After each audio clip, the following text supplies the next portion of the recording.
This meeting is now come to order. Who all do I have here? See Dr. Martin. Looks like Tracy Smith, Elizabeth Lynch are here with your committee. Looks like Jeff Johnson is here as a member of the public. Patty Stevenson, along with Justin, Megan, and Christina are in the boardroom. I'm in my office today. Okay. Needed a couple screens for today's meeting. Good morning, Wayne. Good morning. Do you want me to put the agenda up, Mr. Koch? Yeah, would you please? I'd appreciate it.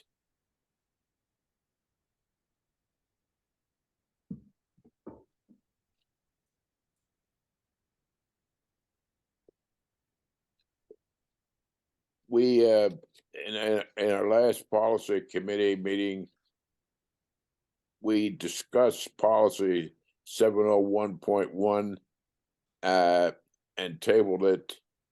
Is there any discussion to be had on that today? I would like to give everyone an update as to kind of where we are with that.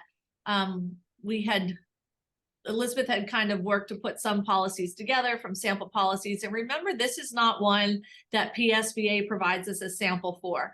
So Elizabeth had found, I think, 4 different school districts that had naming right policies. They were labeled 701.1. And we were kind of tasked to take the parts out of all of those pieces and create a policy for Keystone Central.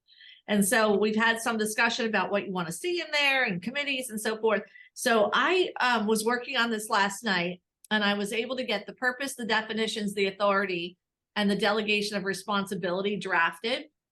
And I wanted to make sure I'm on the right page with where you want to go with this policy before I go to the guidelines and create that part. Because if this first part's not right, the rest of it's not going to be right anyway. So I wanted to just check in with you on where we're at with this. Any questions or comments? Mr. Chair, may I make a quick comment? Go ahead. Thank you. No, it looks super terrific, Dr. Martin.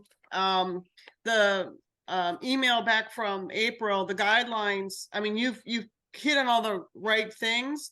So the guidelines on the other 4 that PSBA sent us seemed pretty straightforward. So if there's anything else we can help you with, and then we've got the advertising one too. Well, yeah, Joni and I had talked about our recommendation to the board was that should be a separate policy from the naming rights. But I was able to I typed last night until about 8 o'clock in the draft section of the policy 701. So if it's okay with you, I just kind of want to go over those parts with everybody and make sure that you're in agreement before I move on to the guidelines. Because again, if you don't agree with this part, the guidelines won't, I'll be working in vain if you don't agree with the first part, if that makes sense. No, I thought it looked really good. Did anybody else have a chance to read it? I just did it last night. I'm having trouble picking it. Okay. We can table this. I mean, it's not, you know, I'm fine with if the group wants to table this because there's so many balls up in the air right now. But what I read, I thought looked really, really good, Dr. Martin. Simple, straightforward, completely understandable. It's, you know, and we have, and our biggest concern was always if in the future we want to get rid of their name, you know, that'll be, you know, so that's, I think, the most critical thing. And it leaves all the power to the superintendent and the school board, you know, so. Yeah. And I was sharing this with Wayne prior to the meeting. I feel like the first step would be someone would fill out a form. We would have a form that was prepared, you know, with just high level information that somebody could fill out to say they want to proceed with naming rights. At that point, and that would be given to the superintendent. Superintendent would then inform the school board that there is a request for a naming rights process. That would trigger the board president to put together a naming rights committee for that specific request. What I thought I heard you say is the naming rights committee would not be a standing committee. You wanted it to be appointed by the president when these things came up, because you would appoint different people. Like if it was an elementary school versus a high school facility, you would want, you know, the respective principal, the building to be on the committee. et cetera, et cetera. You might go years without needing the committee. So it makes the most sense that the president would appoint the committee at the time a request comes in.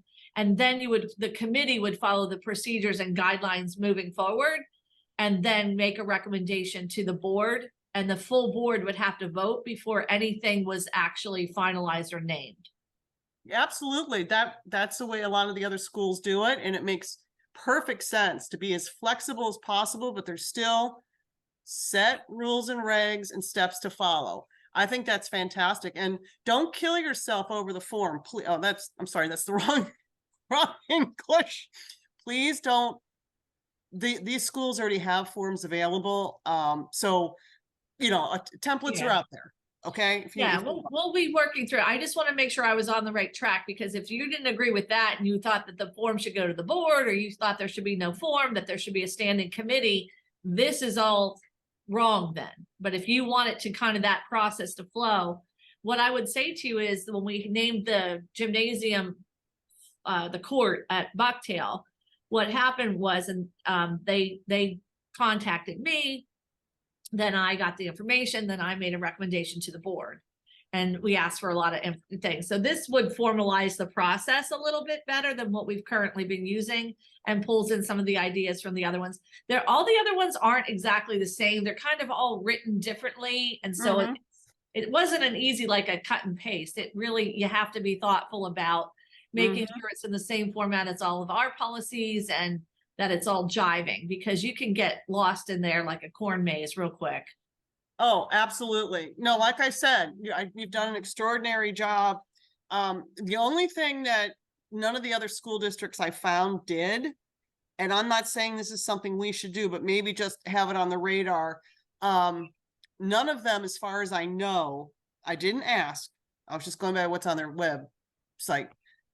They didn't have a list, or I'm sorry, I did not see a list of potential locations, rooms, whatever, that, let's say, a corporation was interested in doing something, but they didn't know what their options were.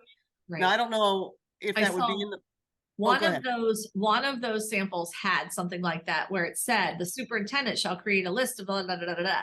Well, in a sense, the list would encompass everything that the school district owns. So the task would kind of be in vain. That's what yeah. And so to me, if somebody really was interested in giving us money, they would talk to the superintendent in the first place with that form. And then that's where that conversation would take place. Like, how much money are you talking about? Like, what are you, what type of facility are you looking for? A high traffic area? Are you just looking for a small, quiet dedication? Somebody wanted to dedicate a consumer science room versus like a single classroom or a science room versus a field or a stadium type deal. Those are very different conversations. But I think that would all happen in that early stages of the form. And then the superintendent could help guide that person to meet their goals before, in that form, or as well as when it goes to the committee.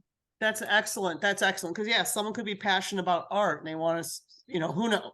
Excellent. That's fantastic. Thank you so much. Thank you, Mr. Koch. Okay. We'll Tracy. keep moving in this direction then. Tracy Smith, are you there?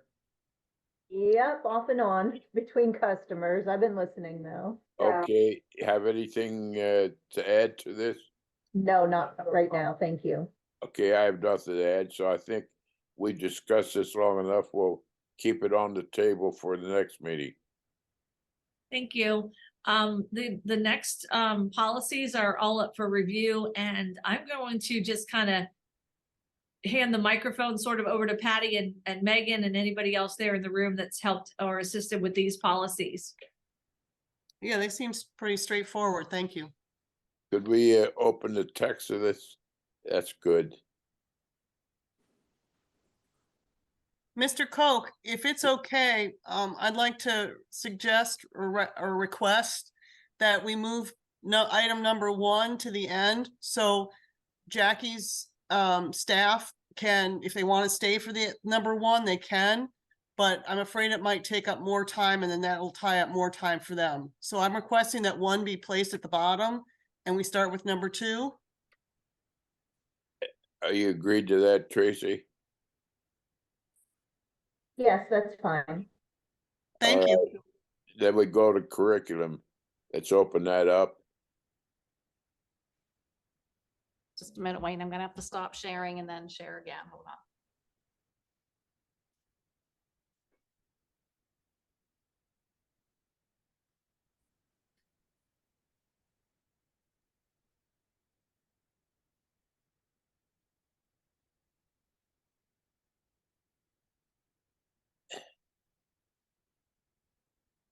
Who the, okay, the purpose and definition, you all can see it there, then any questions there?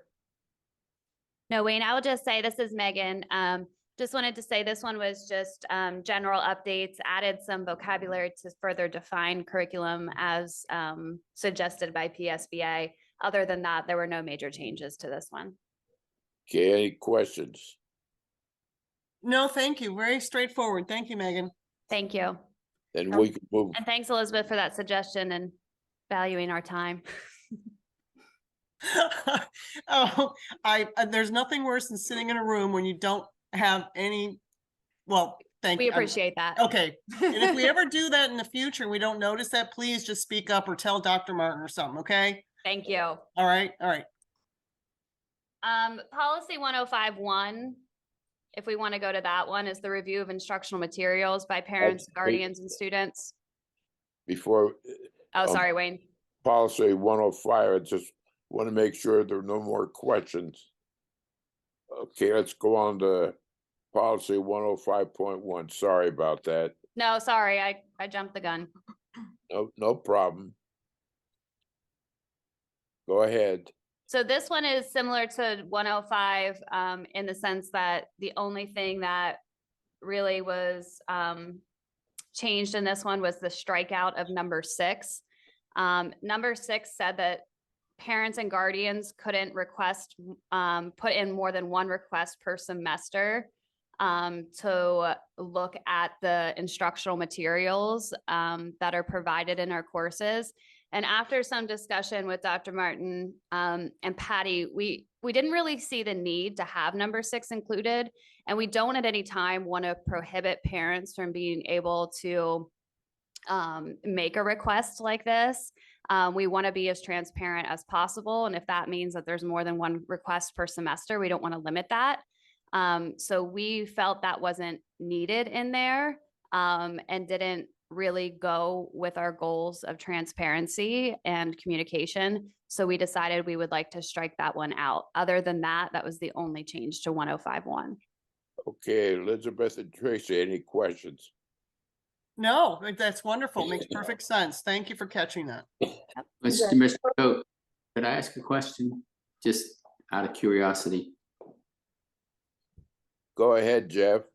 Mhm. I guess it's a quick question for Megan. I just was curious with all of the stuff going on with people getting all excited about curriculum and programs and all the buzz out there about parents not having any rights and blah, blah, blah. Do we get a lot of requests for reviewing these materials? We currently do not. We also, I have not, since I've been here, had an exemption from instruction request. I have had a handful, just this school year, I've had a handful of requests to see some instructional materials, but it's not, I wouldn't say an exorbitant amount. It's also not a ton of work on my end just to send them links to things that are already made that we already have. Oftentimes it's just pointing them in the direction of where they can find the information that they're seeking. It's not very time consuming on our end to have those discussions with them and get them the information that they're requesting. Okay, I was just curious about, Yeah, I've definitely seen an uptick in it, but not yet to the point where it's, taking an incredible amount of time. Okay, thank And you. so far I found that those conversations have led to good conversations with parents. It seems to be the start of, just kind of good relationships too. I mean, often if there's a question, it's not a, question out of judgment. They're just more curious than anything. Okay, just curious. Thank you. Yeah, you're welcome. Any other questions from anyone? No, No. thank you. Then we can send this on for first read next month's meeting. Yes, sir. If I could make a suggestion, I do think that somebody from the committee, unless you want me to do it, should point out when we go to the public meeting that we've eliminated this restriction from the previous policy because we want to be transparent with families and be partners with them. I think it would be a good thing to share with the public that this is at the meeting. So I don't know who you think should share that, but I feel like it should be put out there. Who should make that announcement? It's up to you, Mr. Koch, you or Dr. Martin. She's absolutely correct. I mean, we need, yes, it would be a good thing, I think. I'm game for whatever the board or whatever the committee wants me to do here. If you feel more comfortable with Dr. Martin explaining it, you got whatever you want to do, Mr. Koch, okay? Dr. Martin, or how you feel about that? I love curriculum. I could talk about it to anybody any day. You want to do this then? I will. Okay, thank you much. And Elizabeth, I'm gonna be a smart aleck for a minute, but I'm gonna write down that you said I was right. I do try when someone, and like Jeff's comment, that was a very good comment, Jeff, and I mean that because, if things change, it would be nice to know, but right now we're sailing. Good, thank you. Okay, we're ready to move on to policy 105.2. Yep, 105.2 is the exemption from instruction. There have been no changes here to the process in which parents would follow if they are requesting exemption from instruction. So the process is pretty clearly outlined here. This process has been working for us in the past, so we haven't changed anything. The only thing that we changed that's bolded in number 3 is the pronoun fix.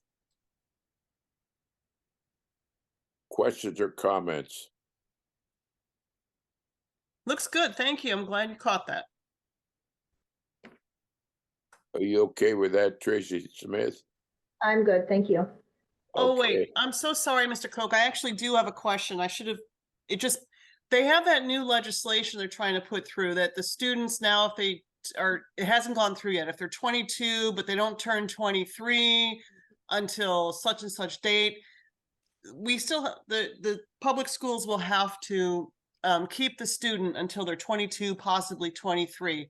Does that age interfere with that at all, or is it? I can speak to that. Thank you. It actually did go through. that Oh, legislation. okay. It's specific to students with special needs, and it's up until their 22nd birthday. I believe, or 22nd.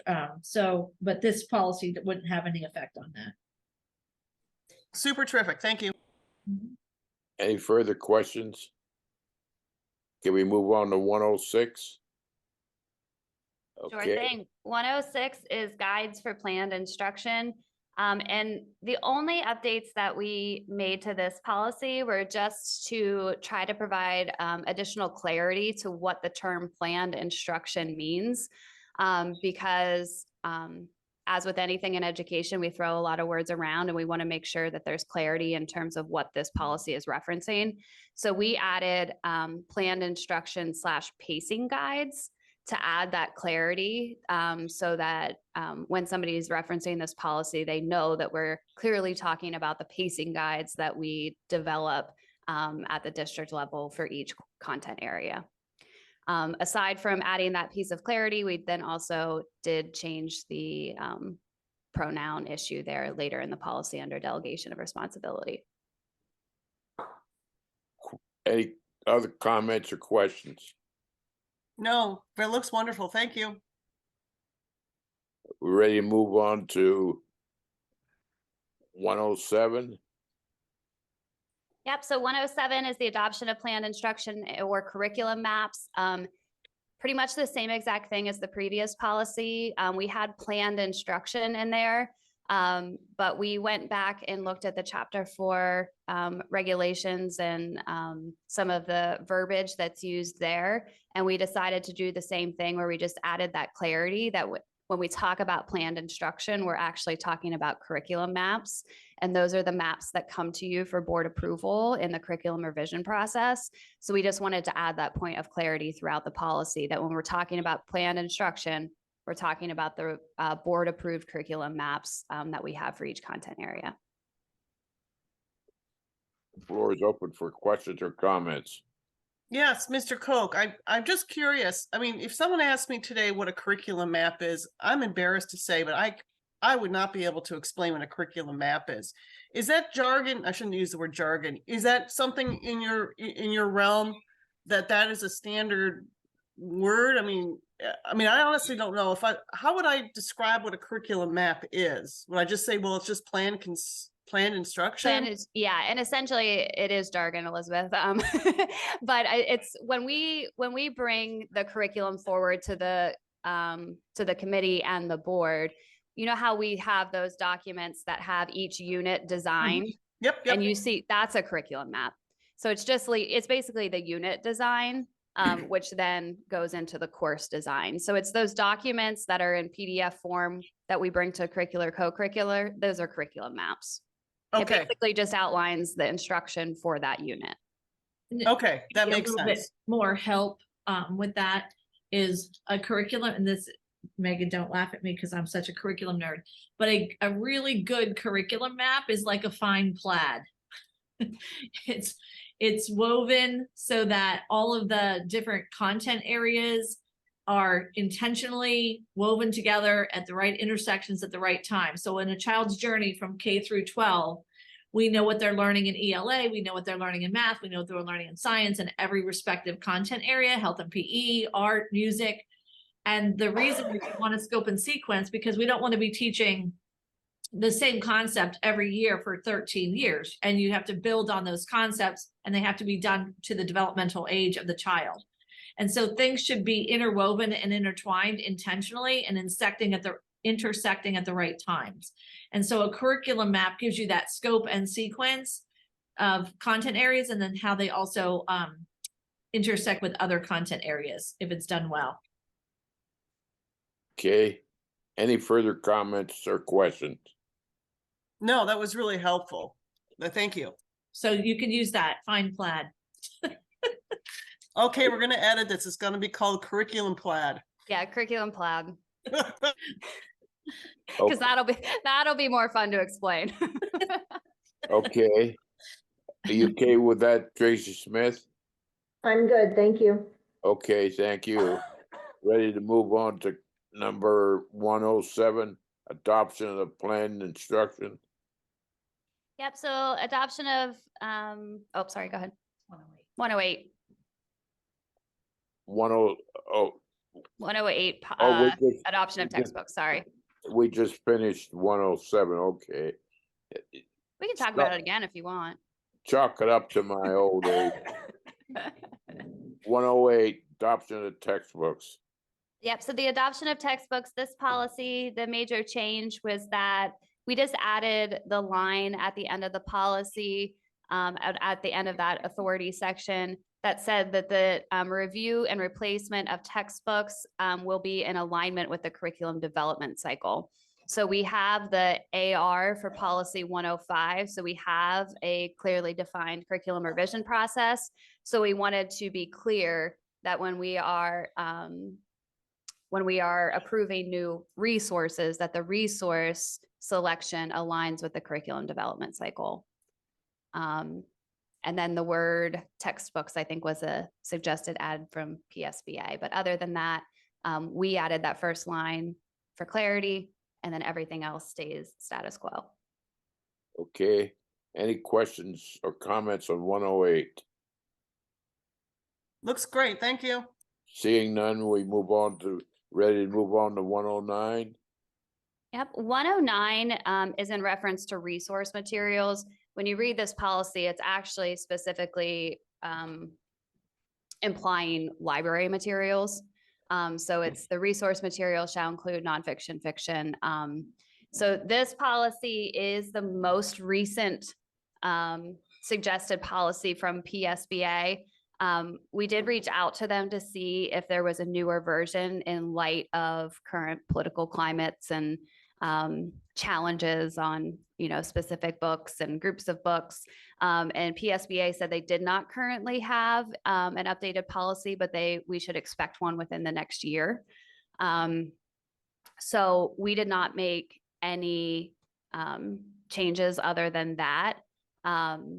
We did have some discussion on whether or not we wanted to add some opt-out language that some other school districts have clearly written in their policy, is that parents can choose to opt out of certain books for their students' access within the library. It's not yet a PSBA recommendation, but it is something that, you know, if we decided we wanted to add that language, we could. Other districts are often, or some of them are also adding some language about the weeding policies or the weeding procedures, which would basically become an administrative regulation. We already have clearly defined weeding procedures that would act basically as the AR, but we didn't know if we would want to mention in the policy that, you know, weeding is the systematic removal of library materials, and the procedures for that are clearly articulated in an administrative regulation. So I think it's worth discussion if the board would like us to move forward with the current PSBA recommendation, or if you would like to see us add any information now regarding opt-out and weeding. Okay, the floor is open for suggestions. Do we have any at this point? I suggest moving forward with this. Okay. All Yes. right. And please, Megan, and your group team, please, you know, I know you do, but I've been waiting for this discussion for ever since the Florida thing, Texas thing. You know, as soon as you folks feel that, you know, we better hit the gun now, no, sorry, bad English again, that we better, you know, it's time to talk about it ASAP, please. We're counting on you to let us know, okay? Yeah, absolutely. Thank you. Any further comments or questions? Let's move on to 110. So 110 is the instructional supplies policy. We did not make any recommendations for any changes to this one. It's basically pretty straightforward and has been working for us. And we didn't see the need for any changes. Questions or comments? Yes, Mr. Koch, I actually do. I've never come across this. Sentence 2, the board may require students to provide certain supplies. Have we ever done, I mean, I can't wrap my brain around this one. What does that mean? Well, when would we charge a child to, I mean, a parent or guardian to, have we, Yeah, is that absolutely. something we do? Well, remember, there used to be an extracurricular fee of $75 to participate in extracurricular activities. And yes, so for example, there may be an activity fee if you, it basically says you have the right to charge an activity fee. That doesn't mean you have to, but it says that you may. And if, let's say it was a cross-country skiing, you might have to provide your skis because we'll do the program, but we can't provide the equipment. Okay, I understand. I was thinking of, like, you know, paper, pens, art supplies. I think you're right. I wasn't thinking about. It could include all of that as well, but again, reasonably speaking, knowing that the community and the students that come to our schools are over 50% poverty rate, we would want to encourage their participation, not provide another obstacle for participating. But I do think you need to have that in there just because it could apply to anything. And it says may, doesn't say shall. Sure. No, that makes sense. I understand now. Thank you. Any further questions or comments? Okay, we're ready to move back to item 006, meetings. Just want you all to note, I don't know why I have this in my head, but there in the very first sentence, it says that meetings will be conducted in an orderly and business-like manner. Robert's Rules of Order shall govern the board, its deliberation in all cases. I just wanted to note that so that if someone should ask where's Robert's Rules part of our policy, there it is. Any questions or comments? No, thank you, Mr. Koch. Yep, Robert's rules for all of our meetings. Yep. Any questions or comments?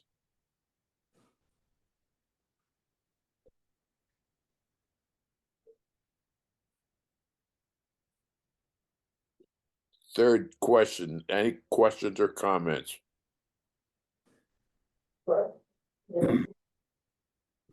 Do I hear someone? The only thing I'm thinking is the order of business isn't put in there. Are we gonna add that later? The order of business.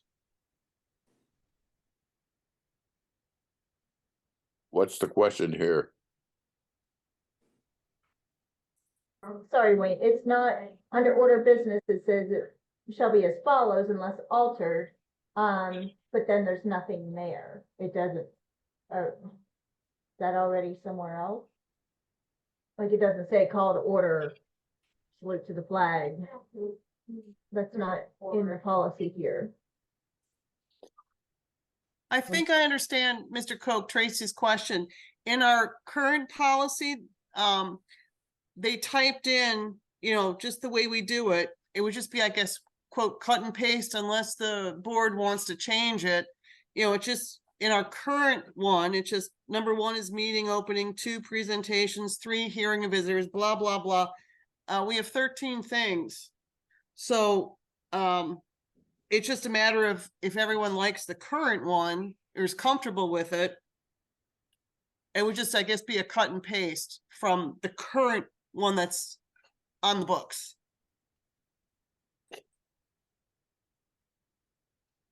PSBA leaves it up to the school district how they want to set up their own agenda. Does that answer your question, Tracy? It does, so we just need to have that added in there before it's on the agenda. Okay. Any further comments or questions?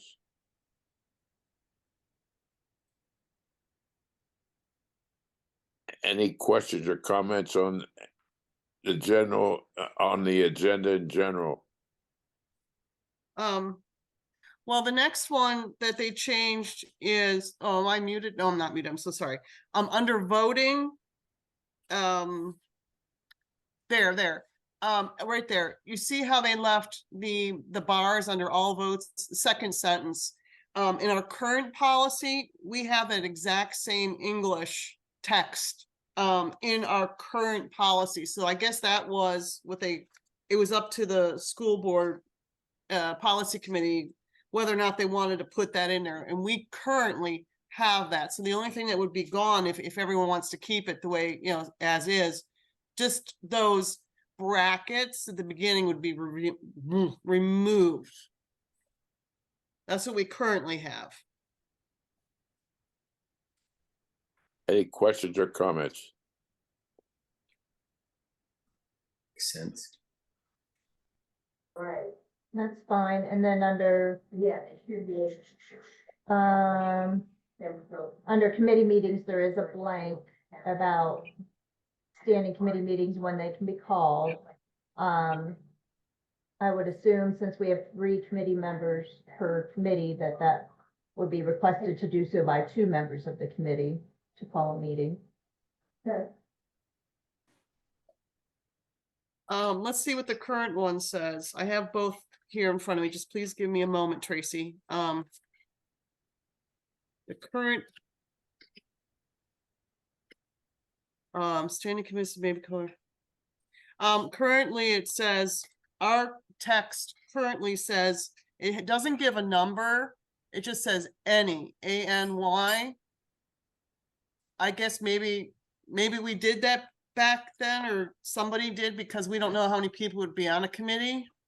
I don't know, but right now it currently says ANY by any members.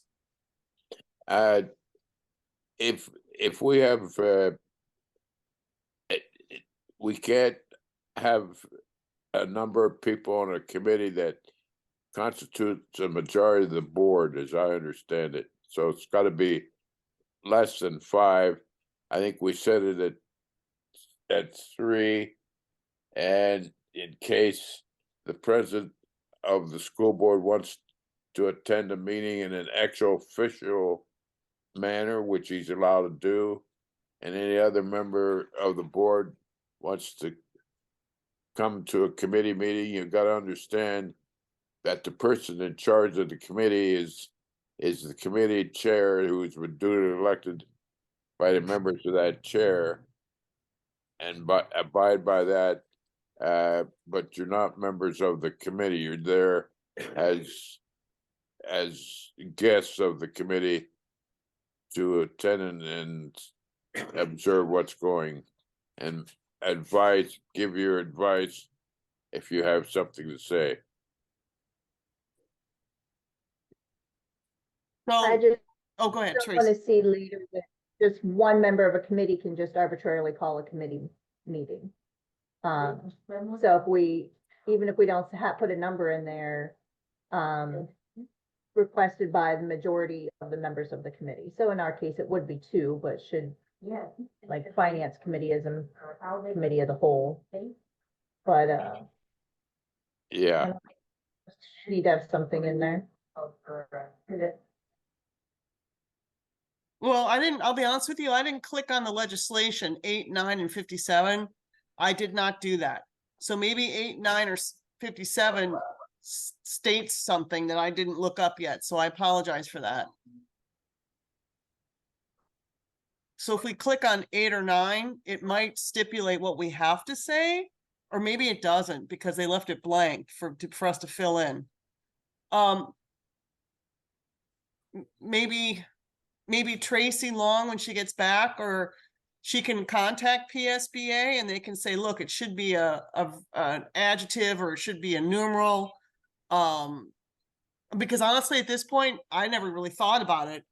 I don't know what to say. PSBA, by leaving it blank, they're saying it's a district's choice. You can put whatever you want in there. It seems to me that the way you've been operating it would be reasonable regardless of the number of people on a committee, that 2 members of the committee would be reasonable. Yeah, I mean, I'm fine with that as long as, I really am. Because if you get some real chaos people, board members, they could be saying, okay, we're having a meeting tonight, next week. It could turn into just absolute chaos. Yeah, I think 2 would be reasonable, and that's if 2 people of a committee, regardless how big the committee is, would like to meet about something, it seems to me that there would be enough. It keeps you from having a single rogue member, but that gives you if 2 people are requesting, then you're okay. I don't think that contacting PSBA will get us any additional information or input. No, you're right. Yeah, that makes sense. Yeah, I'm cool. I'm fine with 2. Tracy, Mr. Koch? yep. All right, I so we're changing that to 2. Okay, I was going to say let's maintain the total membership of each committee at 3, in which place 2 would constitute the majority of that committee to conduct business. Yeah, I don't know why we ever put in any. I don't remember that conversation. Maybe I wasn't here. I don't know, whatever. Okay, any further questions or comments? What about the bracketed part under that? Above notes? Did you want that to be part of it? You can, by the bracket means you can include it or not include it. It's up to the local board. The majority of the committee of This is in alignment with what David Lindsay has provided to the board as direction when questioned about can other people come to the meetings? I would, if they're board members that want to come to meetings, they can come as guests, as long as they understand that they're not part of the committee, unless they were appointed to that committee. And the majority then would be members of appointed members to that committee. That would be it. And any other board members there would be there as guests and given the opportunity to provide advice whenever they're recognized. Yeah, I don't like the board employees. It seems like it should say board members, comma, employees, consultants, or other persons. And we kind of do that now. So for example, if we are discussing something at a committee meeting, I'll take even safety, which is held in executive session.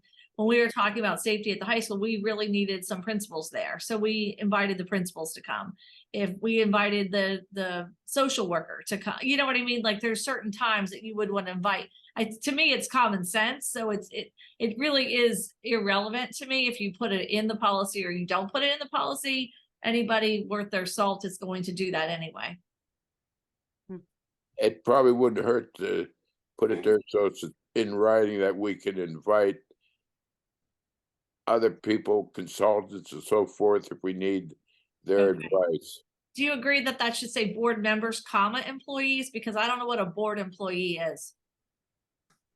The I only think thing it I might could be a think of is typo. the solicitor. Board I- employees. I We think could it consider the solicitor a board employee. should Oh, be. that's true. Good one. Yep, yep, yep. Oh, we could add solicitor board, we could add, yeah, maybe that's what it's supposed to be. A board employee is just a employee, maybe. I'm reading it wrong. I Should would we just get put- rid of the word board? I mean, Maybe. we don't invite, Get rid of the word board and I think we'd be okay. Okay, thank Yeah. you for that clarification. yeah, that looks, yeah, that's really bad English. We striking the word board. Yes, sir. And the brackets. Okay. Any other questions or comments? Well, there was a couple of brackets, a couple pages earlier. And blah, blah, blah, blah, blah. It was, I guess, right after the word voting in that. These don't have page numbers. I wish I could give you a page number and I can't. It's right before they have us, they added in incurring temporary debt, but right above that, fixing the fiscal year to begin we're supposed to put in a date there. I mean, a month. I'm sorry, a month. It's- Yeah, I mean. Are we saying the fiscal year is the school district fiscal year or the counter fiscal year? If, Yeah. if it's a school district fiscal year, shouldn't it say July 1st to June 30th? This is for second-class school districts only. I'm trying to see if we have it in what we have now. There's no page numbers. Hold on, I'll see what we have right now. We're not a second class school district. We can just get rid of that, right? Let me see, what do we have? It's in there now, Elizabeth. Oh, thank you With- so much. Yeah, With I got- that in parentheses that it's second-class school districts only. okay, so we have it in there. Thank you so much, Patty.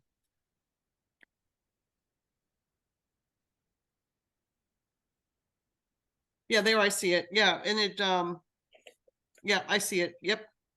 2E. Okay, any other questions or comments? What, Do you want that kept there or removed?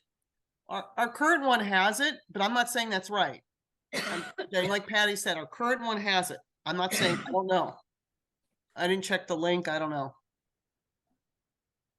I'm assuming since we're not a second class school district, we wouldn't have it, but I'm just assuming that. So I'll leave it up to the, my only question is if we're not a second class school district, why do we need that sentence at all? yeah, exactly. Yeah. What do you think, committee? Agree. Yeah, if we're not a second class, we can just get rid of that. So is the majority of the committee agree that we just strike out all small e there? Yes, sir. Yep. Okay. Let's do that. Any other questions or comments? I think that was the last bracket that I saw, so everything else stayed the same, and they just added obviously the stuff in bold, but that's legislative stuff that we don't have now currently. Any questions or comments? Did we spend enough time on this one? I Steve? just don't know. Oh, I'm sorry, Mr. Koch, on the very last page. I don't know if we're supposed to keep that in there, if it's just because they want us to know under notes. I mean, are we supposed to get word, rid of the word notes? Are we supposed to leave it as is? I don't know, whatever you guys, I'm just saying, that was the only one that. Just leave it in there? Yeah, it's Okay, good. That's it. Done. Good. anything else? I'm good. I'm good. I hear some mumbling. I can't quite make you out. Tracy, we can't, are you trying to say something to us? I said I'm good. Sorry, my Okay. office is full right now. so- Okay, no, thank you. So, sorry. Okay, good. I'm good, Mr. Coke. Okay, you gotta understand, you gotta talk clearly to me. I'm an old man now. Okay. All these items we covered then will be on first reading, as I understand it, in the October meeting. Is that correct? I agree. I think it's a good idea. We move all these to first reading in the October meeting. Any further questions? No, sir. Anything for the good of the order?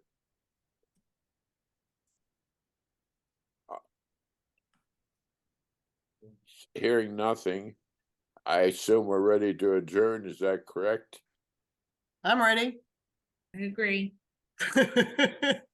I'll make a motion if we want to make a motion. I Which- don't know that in a committee we need any formal. I don't know, but I was just, there we have it. I vote yes. Okay, then let's adjourn. See you at tomorrow night's meeting. Yeah, it's already Thursday. Holy smokes. Thank you, Mr. Coke. Thank you, everyone.